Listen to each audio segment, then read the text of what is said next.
G30S PKI.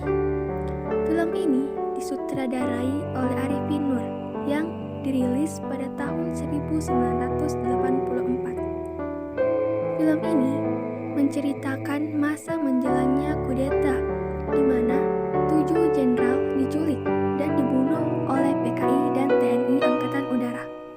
Sebelum kita ke ceritanya, ada baiknya kita simak dulu narasi berikut. Gerakan 30 September 1965 atau G30S PKI yang merupakan suatu peristiwa pengkhianatan terhadap bangsa Indonesia terbesar yang pernah terjadi. Nah, peristiwa ini terjadi malam hari, tepat saat pergantian dari tanggal 30 September Kamis menjadi 1 Oktober Jumat 1965 saat tengah malam. Peristiwa ini melibatkan anggota PKI dan pasukan Cakrabirawa. Gerakan ini bertujuan untuk menggulingkan Soekarno dan mengubah Indonesia menjadi komunis. Gerakan ini diprakarsai oleh Dipa Nusantara Aidit yang merupakan ketua dari PKI saat itu. Dan Aidit saat itu melancarkan hasutan-hasutan kepada rakyat Indonesia untuk mendukung PKI menjadikan Indonesia sebagai negara yang lebih maju. DN Aidit dinyatakan sebagai dalang dari G30S PKI oleh pemerintah Republik Indonesia pada masa Presiden Soeharto. Nah, untuk lebih jelasnya, kita beralih ke alur ceritanya. Film dimulai memperlihatkan negara Indonesia yang berada dalam kekacauan. Rakyat hidup dalam kemiskinan, sementara yang kaya memamerkan kekayaan mereka. Nah, pada kala itu, Presiden Republik Indonesia yaitu Insinyur Soekarno dalam keadaan sakit parah, bahkan dokter yang merawatnya berasal dari Cina memvonis bahwa Insinyur Soekarno akan mengalami kelumpuhan dan bisa mengakibatkan kematian. Setelah mendengar vonisan dari dokter Cina tersebut, Aidit Syam dan kepemimpinan Partai Komunis diam-diam berencana untuk mengkudeta Dewan Jenderal. Merekayasa cerita bahwa Dewan Jenderal sedang mempersiapkan kudeta bila Presiden Soekarno mati. Rekayasa tersebut digunakan sebagai alasan untuk kudeta mereka sendiri. Mereka berencana untuk menculik 7 jenderal yang dikatakan sebagai Dewan Jenderal, yaitu Jenderal Ahmad Yani, Jenderal Abdul Haris Nasution, Jenderal Haryono, Jenderal S. Paman, Jenderal Suprapto, Jenderal D.I. Panjaitan, serta Jenderal Sutoyo. Singkat cerita, pada tanggal 30 September sampai 1 Oktober, tepat pada pukul 4 subuh, pasukan yang dikomandani oleh Untung menculik 7 jenderal yang telah direncanakannya Ahmad Yani, yang mencoba melawan dan akhirnya ditembak mati di tempat.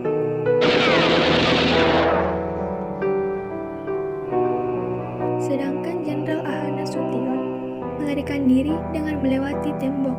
Namun, putrinya yaitu Ade Irma justru tertembak oleh pasukan PKI. Sementara asistennya, yaitu militer Pierre Tenden, dengan cepat dia ditangkap dan mengorbankan dirinya untuk melindungi Nasution dengan mengaku dirinya lah Jenderal Nasution.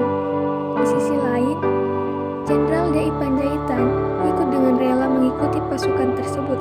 Tetapi ketika berdoa terlalu lama sebelum memasuki truk, dia dibunuh.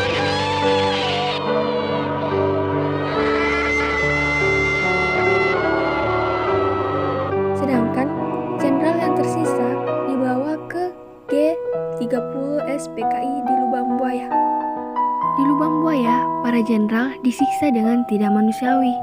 Dibunuh tubuh mereka, kemudian dilemparkan ke dalam sumur. Pagi berikutnya, anak buah kolonel Untung mengambil alih kantor RRI dan memaksa staf di sana untuk membacakan pidato Untung dan mengumumkan pembentukan Dewan Revolusi yang menyatakan bahwa gerakan 30 September bergerak untuk mencegah kudeta oleh Dewan Jenderal.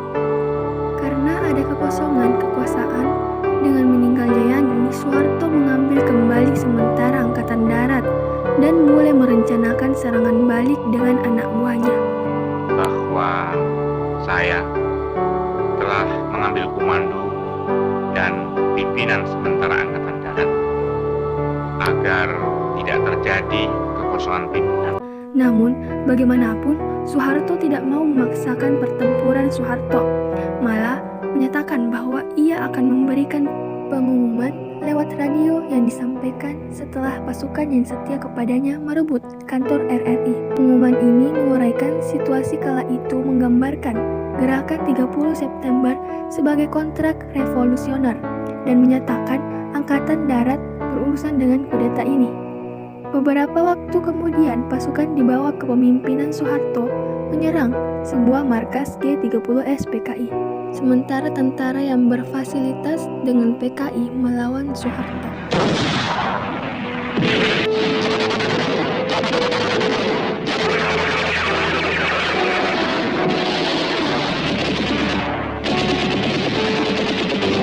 Singkat cerita, pasukan Soeharto pun berhasil membantainya. Namun, pemimpin PPKI lolos dan melarikan diri, dan mereka berencana melanjutkan perjuangan mereka di bawah tanah. Singkat cerita, Soeharto kemudian dipanggil ke Istana II, yaitu di Bogor, untuk berbicara dengan Soekarno di sana. Presiden mengatakan bahwa ia telah menerima jaminan dari Marskal Udara, yaitu Omar Dhani, bahwa Angkatan Udara tidak terlibat dalam kudeta ini. Namun, Soeharto membantah pernyataan tersebut. Ia mencatat bahwa persenjataan gerakan ini adalah seperti orang-orang dari Angkatan Udara dan menunjukkan senjata yang dimiliki Angkatan Udara, dan dalam pertempuran ini akhirnya menghasilkan konfirmasi pengangkatan Soeharto sebagai pemimpin Angkatan Darat untuk bekerja sama dengan Pranoto dalam investigasi mereka terhadap peristiwa kudeta ini. Nah, singkat cerita, Angkatan Darat menemukan camp di Lubang Buaya, termasuk tubuh-tubuh para jenderal. Jenazah para jenderal kemudian dimakamkan di tempat lain, dan Soeharto memberikan pidato di mana ia mengutuk gerakan 30 SPKI dan mendesak masyarakat Indonesia untuk melanjutkan perjuangan jenderal yang telah meninggal.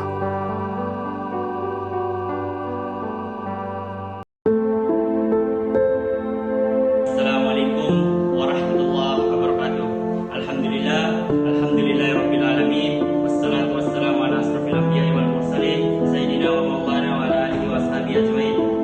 Pertama-tama, marilah kita panjatkan puja dan puji syukur kita atas kehadirat Allah Subhanahu wa taala yang memberikan kita rahmat dan hidayahnya sehingga dapat melakukan kegiatan mengomentari film gerakan 30 September Partai Komunis Indonesia.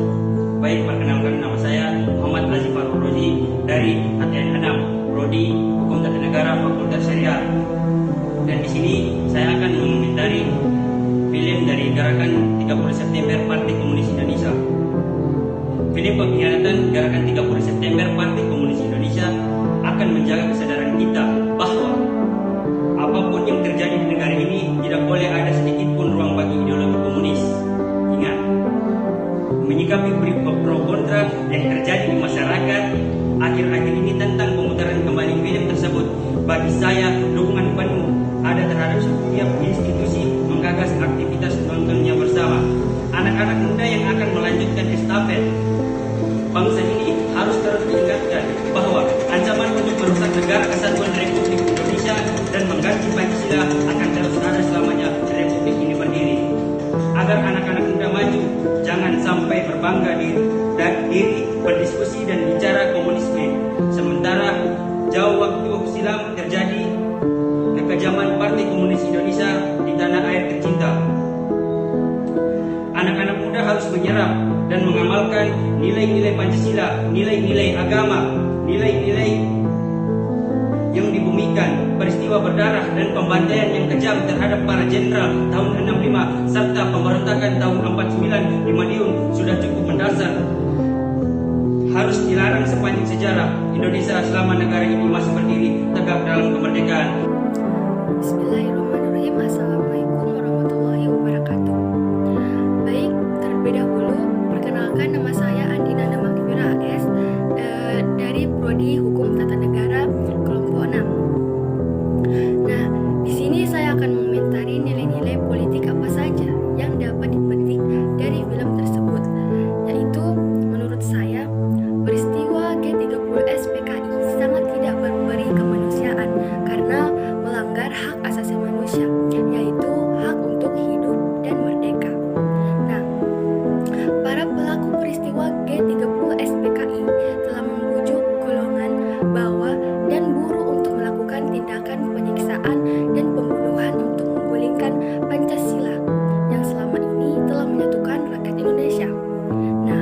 Karena itu, komunis telah membuat rakyat Indonesia terpecah belah dan merasa tidak nyaman dengan cara-caranya menguasai pemerintahan Indonesia.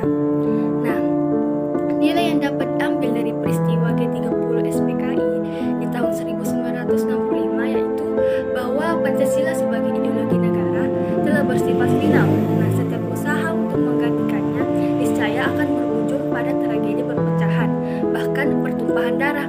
Nah, relevansinya setiap warga negara kini diharapkan bahu-membahu untuk membangun bangsa sesuai dengan bidang masing-masing dengan berlandaskan semangat Pancasila. Bismillahirrahmanirrahim. Assalamualaikum warahmatullahi wabarakatuh. Pertama-tama, perkenalkan nama saya Andi Nur Faradilla dari kelompok HTN 6. Baik, di sini saya akan mengomentari nilai-nilai apa saja yang dapat dipetik dari politik film tersebut, yaitu Gerakan 30 September Partai Komunis Indonesia merupakan bentuk sebuah pemberontakan dan pengkhianatan terhadap bangsa Indonesia, di mana di sini mereka ingin merubah ideologi bangsa Indonesia menjadi ideologi komunis.